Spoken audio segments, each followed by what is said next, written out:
Hey you guys, welcome back to Southern Latitudes. I'm Robin, and I had a special request from one of the ladies in the comments.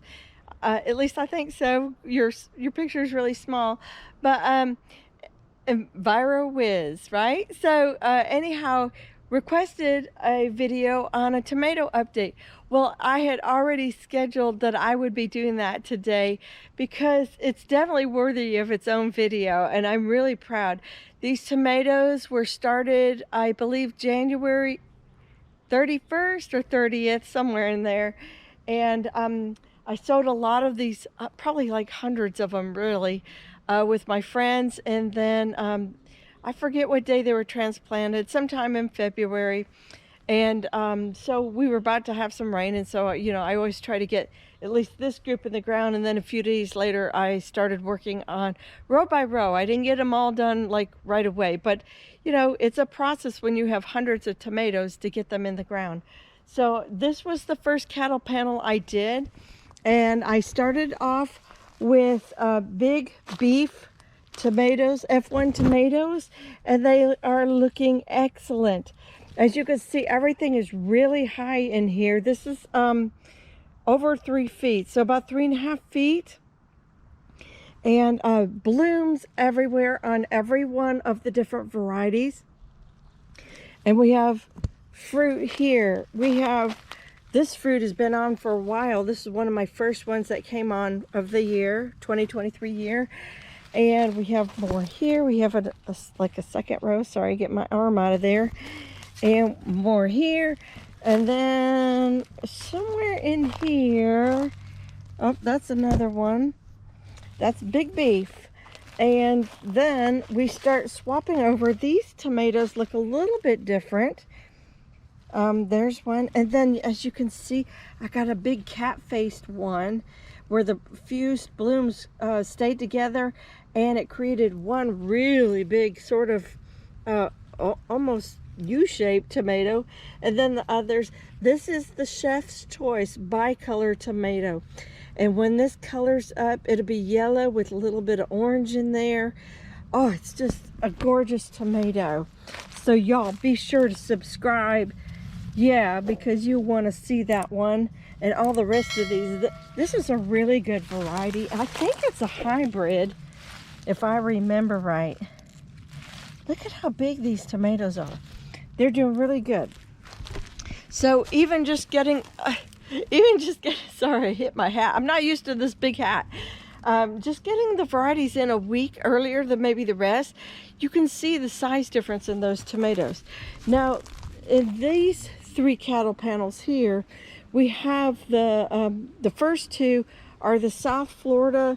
It's just a commercial tomato. We got, I think we actually got the tomato seed, the original tomato, out of Immokalee, Florida, if I remember right.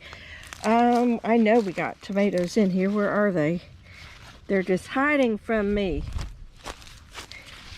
They're in here. Look how stout some of these stems are. Y'all, these are healthy plants. I just gotta find one. Just gotta find the tomatoes. Maybe oh, there's one. For sure, there's one. There's more. They're hiding down here. Oh, I see an armyworm attack that one. Anyhow, they're all in here, hiding here and there. And, but blooms everywhere. So, my target date was to be putting on tons and tons of fruit by April 1st. And I exceeded that. So, I'm really happy. Then over here, this is also more of we just call it the South Florida tomato. Oh, by the way, here's my chocolate cherry sunflower. I don't know what happened. It just like all of a sudden it went from a little tiny baby to, oh, I'm going to be 3 feet tall in a week. So let's go down this row, and I do have some leftover sweet potatoes that restarted themselves. I didn't get all of those sweet potatoes out. So this is actually Salvador Select. I'm sorry. I have a couple of those in here, and they're having trouble, I guess, getting up to the sun. They got shaded out by their little friends. but they've only been in maybe 3 weeks or something like that. They didn't get in with everything else because when the South Florida tomato died, they got put in its place. And over here, let's see, this is just more of the same. We got lots of spiders in here, very happy spiders. So I can see there's tomatoes all the way down there. I don't want to go down there because I'm crossing this little spiders right here. I don't know if you can see it, but I messed with it this morning and I seem to be messing with it again. Oh, there goes a white butterfly. Is that a cabbage butterfly? Anyhow, then over here in this last cattle panel, we had 3 different varieties, and I thought they were Dr. Weischi or Weish. It's German. I'm not really good with German. And then black brandy wine, and then some more of the Chef's Choice bicolor. But anyhow, I've been looking in here, and I'm getting really good pollination. And next thing I know, I'm like, got a lot of, look at these tomatoes. I don't think that looks like an heirloom tomato. I don't know what's going on with these guys. Did I get the variety wrong? Did I pick up a different pack and it was not at all the Dr. Weiss yellow tomatoes? Whatever it is, it's all the same. That almost looks like a Brad's Atomic Grape. It's really huge and kind of plum-like, and got the darker shoulders, but I don't know what it is. But I don't think that's the right tomato I thought was supposed to grow here. So I don't know. Maybe I should go back and rewatch my videos where I seeded everything. I don't know. Us ladies, we were all together and we were having a good time talking. I might have messed something up really bad. But right here is the black brandy wine. Can you see it right there? And I've got quite a few going. And I've done nothing to help these along. We've had tremendous wind for weeks. And I think the wind is just helping to get all these things pollinated.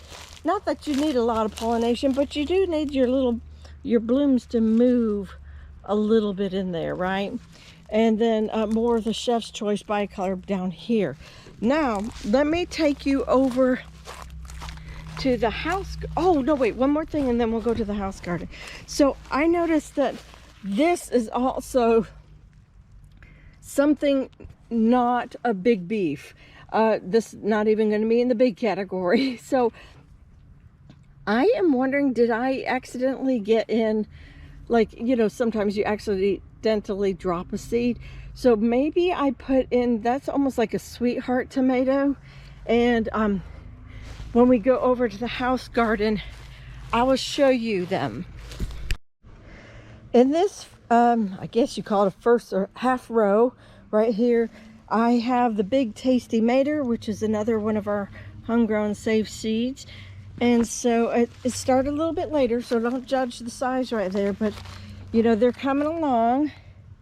There we go. Really cute. And I really got to do some work in this garden. This is an old Campari from last fall, just now coming on. So in here, we had to change varieties because I lost quite a bit with, I'm assuming, you know, critters come out of the shed and they come through here, and this is the only place where I lost tomatoes. So I think something came through and had a delicacy with all my baby young Big Tasty Maters that were supposed to be in here, which is a shame because I love them. But look at this. The blooms are extraordinary, just all over. This is the sweetheart tomato that I was just talking about in the other garden. I know we have some somewhere. Oh, there they are. You see them? Aren't they just the cutest thing? They are super, hold on, it's a jungle in here. They're super cute. Super, super cute. But I don't know, is that the same as the other? Maybe not. Over here, we have Aunt Molly's ground cherry. Can you see that? It's kind of hard. Let me find one in the sun.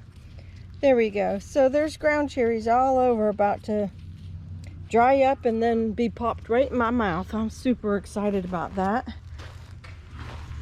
This looks like possibly some more big tasty tomatoes in there. Oh, if not, that might be, actually, no, that might be where the jet stars started. And as you can see, these plants are only about 2.5 to 3 feet high. They're just a little bit shorter. But look, oh look, there's a bee going. The bee really liking it in here. I better be careful not to get stung. But so the jet stars go all the way down. And somewhere, maybe the last one or two, are red snappers. So let's get on over there. Let's see if we can find them better from this side. Let's see. Are you in there? Hard to see them. Oh, here's one. There's a red snapper. And another one's coming. So they're in there. And then we quickly change over to Chef's Choice Bicolor. I just had a couple left over. Oh, the bee is really after me, not happy with me. So I don't know that I see any of those in here. I'm walking very carefully. And then, yeah, I don't see any of the Chef's Choice over here, but lots of blooms. And then we start getting into the Red Rosa Sicilian. Oh, you guys can't see there. Hang on, I know I got a bigger one of those. It's just, how do I get over there? It's a jungle in here, and it's of my own doing. And I didn't even care when I knew I was making it. This is the one that the wacky, somewhere in here is the wacky ones that didn't grow right. Was it this? I don't know. You almost can't even tell. They are just about 6 inches shorter than their friends, but these are the ones that didn't put their leaves on right, but they seem to be coming out of it. It was like a hybrid boo-boo. And in here, here we go. Can you see that right there? That's a Red Rosa Sicilian tomato. And these are also heirlooms. Let me see. I thought I had bigger ones than that. I'm sure I did, just can't see them. Huh. Oh, they're in here. They're like one of my favorite tomatoes, just by like looking at them. See those ridges on them, the little accordions?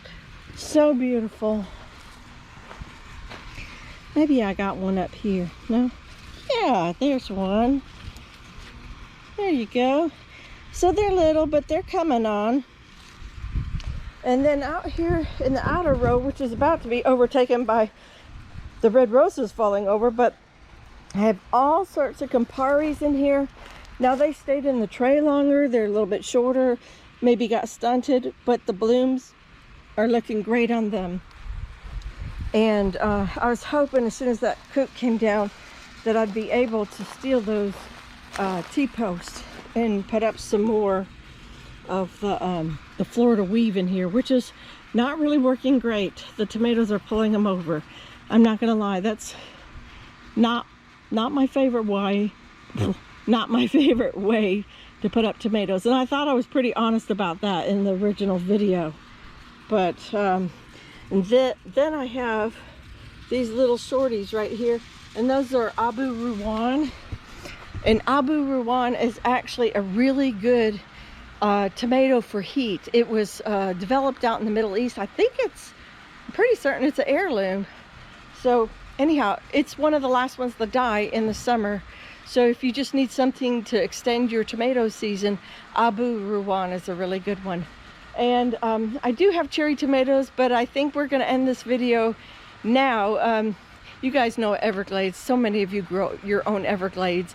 And you just saw in the last video that I've been picking the Napa Chardonnay / maybe Blue Cream's berry cherries. Blue Cream. No, Blue.